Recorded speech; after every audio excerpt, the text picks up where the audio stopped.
naye tumanya tutya nti earth netolovu ng'omupiira nga tuvudde ku bifaananyi ne videos ze batuwa yabedda bakitegeera batya kubanga mu biseera ebyo tewaliwo bizungirizi kuba nti earth bagifuluma kaakati bategeera batya bwe tuddayo mu mwaka gwa 2004 BCE waliwo kafulumu kuba nti ataputa ebyawandiikibwa era nga yali musomi wano otegeeza philosopher omugreek eyali ayitibwa Eratosthenes. Ono yali ayagala okumanya ensonyi gye tuliko yenkana ki kwegamba eba netolovu ng'omupiira nga bwe yali asoma yali ayagala okumanya circumference yaayo oba kale gamba gwe tuyita omwetooloolo gulina distance yenkana ki. Mu biseera ebyo yali ali Misiri n'agenda mu kibuga ekiyitibwa Siyen, obudde buno kye kiyitibwa Aswan, mu budde obw'omutuntu mu kibuga ekya Siyen. Bwe yekkanya ekinnya eky'oluzi ekyaliwaawo yagenda okulaba nga mulimu reflection y'omusana nga mulamba. Bwe yalaba n'empagi eyimiriddewo yali tekola kisiikirize kyonna. Akabonero kali kalaga nti omusana gwamuli ku mutwe waggulu kubanga naye ekisiikirize kye yali takiraba. Kati omwaka ogwaddakawo yatambula n'agenda mu kibuga ekirala ekiyitibwa Alexandria. Mu budde bwe bumu era ennaku z'omwezi nga ze zimu n'ateeka akati mu ttaka nga keesimbye bulungi nnyo n'akizula nti kali kakola ekisiikirize nga kya ango ya 7.2 degrees. Wabula jjukira nti ekitangala kitambulira mu straight line.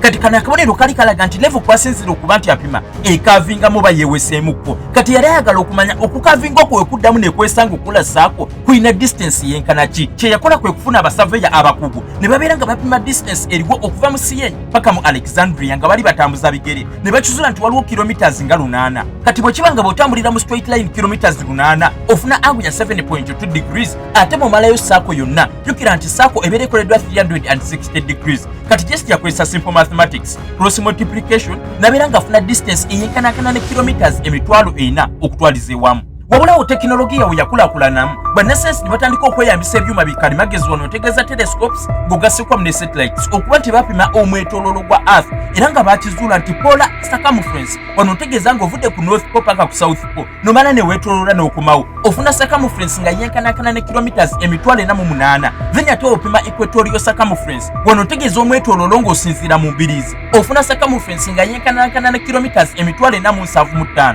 Ekitegeeza Eratosthenes teyali accurate naye ate nga yali mutuufu okutwaliza ewamu. Wabula bino byenjogerako byatuukawo emyaka egisoba mu 2000 emabega. Kyewuunyisa okuba nti tulina abantu abalina ne smartphone naye nga bakkiriza nti ensi ya flat nga bw'olaba wano musimanyanga kuliko ddoomu. Kati njagala otaginga flat earth awo mubuuze bwe tuba nga kungulu kuliko ddoomu eremesa okuba nti ebbugumu ly'ekitangala lifuluma ate omusana n'omwezi bagamba biri munda. Kati kijja kita nti tetusiikibwa nga binyeebwa kubanga ebbugumu lino libeera teririna we lifulumira mu bumpimpi tuba nga bali mu microwave ngeri masannyalaze tevaamu kubanga jjukira nti gw'omusana gwaka teguzikira eva gubeera gufulumya ebbugumu. Kati ebbugumu eri we liba nga liri trapped wano mu ddoomu naffe kijja kita nti tetusaanangawo. Kati buuza flat earth awo mutaginge sagala tandike kugira bitakwatagana musimanyanga mu spirituality waliwo force ejja neetwala ebbugumu eryo oba nebakowa erikweka ebyo tetubyetaaga. Mubuuze bwe tuba nga tuli mu ddoomu lino ebbugumu eringi eriva ku musana liragawa kubanga okusinziira ku globe earth mu biseera ebyo nga twakatandika okuba nti tukulaakulana nga bazimba amakolero mangi nnyo gatandika okuba nti gafulumya bichemicals oba ne gases ez'omutawaana ne zibeera trapped mu atmosphere yaffe. Kati nino ebbugumu eriva ku musana lyatuuka nga terikyasobola kufuluma bulungi ekyaleetawo kye tuyita global warming oba kale gamba ekibugumirize ky'ensi eno. Wabula kino kyonna kyava ku kye tuyita greenhouse effect. Kati oyinza okuba obuze naye commenti nga next ekyo nkikunnyonnyole bulungi. Wabula taginga flat earth awo ajja atuddemu ekibuuzo kino sagala yeekwase mbwe simanyanga vidiyo teyagiraba just agenda kuba talina kyakuddamu kubanga bwe tuba nga tuli mu ddoomu ebbugumu nga terifuluma singa ne kino ekisenge kya ice kye boogerako kyasaanuuka dda kubanga ebbugumu buli lunaku lyandibadde lyeyongera ice ono n'agenda ng'asaanuuka ekyandireetedde amazzi g'omu oceans okuba nti geeyongera era bwe batyo abantu abali ku coastal regions bandibadde tebakyasobola kubeerawo anti ebyokusoma byabalema. Kati tugenze mu byabongo bwe tuba nga tulina ekibakulu ekitubisse lwaki tetusiikibwa nga binyeebwa. Bwegenda okumentinga ekigambo next nkunnyonnyole greenhouse effect. Take from follow and like for more.